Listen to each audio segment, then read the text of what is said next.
Hello guys, welcome back doctor Abbani YouTube channel. Guys, आज जो मैं बात करूंगा सेप्ट्रान DS टैबलेट भी बोलते हैं जिसको। ये टैबलेट कैसे इस्तेमाल में लाई जाती है, क्या क्या इसके साइड इफेक्ट होते हैं, कब इसको इस्तेमाल में नहीं करना है, पेशेंट को इसको नहीं देना होता है, इस सब के बारे में पूरा डिटेल में बताऊंगा। गाइस, वीडियो को लास्ट तक देखें तभी आपको समझ में आएगा। चलिए गाइस, बिना देरी के शुरू करते हैं वीडियो। मैं हूँ डॉक्टर सुलेमान और आप देख रहे हैं doctor Abbani YouTube channel. Guys, आज जो हम बात करें सेप्ट्रान DS, जनरली जो बोलते हैं सेप्ट्रान DS बोलते हैं। अगर इसको मार्केट में आप परचेस करने जाएंगे तो कोट्रीमॉक्सोजोल के नाम से मिल जाएगी। कोट्रीमॉक्सोजोल टैबलेट IP और ये जेनरिक मेडिसिन होती है। कंपोजिशन की बात करें, इसके अंदर क्या क्या पड़ा होता है तो इसके अंदर ट्राइमेथोप्रिन 160 mg में होता है, सल्फामेथोक्साजोल 800 mg में होता है। और ये दोनों ही जो एंटीबायोटिक होती है सल्फोनामाइड्स कैटेगरी की होती है, यानी सल्फा ग्रुप भी बोला जाता है इनको। इसको कैडिला कंपनी मैन्युफैक्चर करती है। अगर मार्केट में आप जाएंगे सेप्ट्रान DS या कोट्रीमॉक्सोजोल के नाम से परचेस करेंगे तो कैडिला कंपनी की आपको मिल जाएगी। अब इसके जनरल यूजेस की बात करें, किस किस चीज़ में इसको इस्तेमाल में लाया जाता है। अगर आपकी बॉडी में कहीं भी बैक्टीरियल इन्फेक्शन हो जाता है तो उसको ठीक करने के लिए इस टैबलेट को दिया जाता है।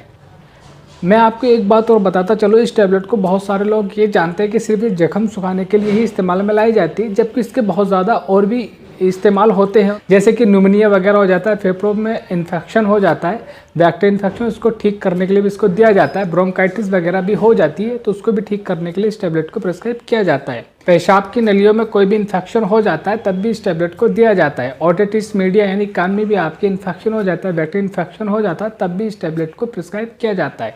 इंटेस्टाइन में, आपके पेट में, एब्डोमेन में किसी भी तरह का बैक्टीरियल इन्फेक्शन हो जाता है तो उसको भी ठीक करने के इस टैबलेट को दिया जाता है। वुंड हीलिंग, अगर जख्म वगैरह बन जाता है तो उसको भी ठीक करने के लिए इसको दिया जाता है। टाइफाइड वगैरह अगर होता है तो उसको भी ठीक करने के लिए इस टैबलेट को प्रिस्क्राइब किया जाता है। यूज़ तो मैंने आपको बता दी, लेकिन इसके बारे में एक बात और बताना चाहूँगा कि आजकल जो लोकल एरियाज़ जो हैं, जो देहाती एरियाज़ हैं, उनमें सेप्ट्रान DS काफ़ी मात्रा में रेजिस्टेंस हो गई है। रेजिस्टेंस का मतलब ये पेशेंट पे बहुत कम काम कर रही है, क्योंकि इससे कोई भी मेडिकल से परचेस करके खा लेता है, तब कि ऐसे नहीं खाना चाहिए, क्योंकि ये एंटीबायोटिक होता है, इसका एक प्रॉपर यूज़ होता है। अगर एक्ने पिंपल होते हैं तो उसमें भी इसको प्रिस्क्राइब किया जाता है। तो ये गाइस, मैंने बताया कुछ यूजेस के बारे में। अब इससे कॉन्ट्राइंडिकेशन की बात करते हैं, मतलब किस किस पेशेंट को नहीं देना होता है। अगर प्रेगनेंसी है तो प्रेगनेंसी में इसको नहीं दिया जाता है। अगर किसी को फोलिक एसिड की कमी होती है, फोलिक एसिड से क्या होता है, हमारे अंदर हीमोग्लोबिन बढ़ता है, तो फोलिक एसिड की अगर कमी हो तब भी नहीं दिया जाता है। क्यों नहीं दिया जाता? अगर इसका मैकेनिज्म एक्शन की बात करें तो ये टेट्राहाइड्रोफोलिक एसिड, यानी जो बैक्टीरिया होता है उसके ऊपर एक लेयर, उसके अंदर जो होता है टेट्राहाइड्रोफोलिक एसिड प्रेजेंट होता है, तो ये टेट्राहाइड्रोफोलिक एसिड को इनहिबिट कर देता है, जिसकी वजह से बैक्टीरिया मर जाता है।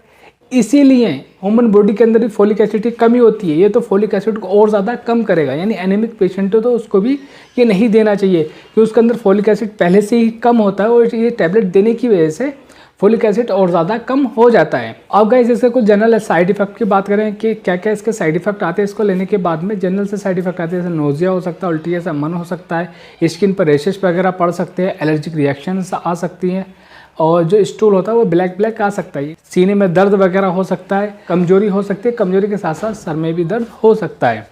तो ये गाइस, मैंने बताया आपको सेप्ट्रान DS टैबलेट के बारे में। और सब गाइस, आपको पूरा समझ में आ गया, प्लीज़ वीडियो को शेयर करें और चैनल को सब्सक्राइब करें।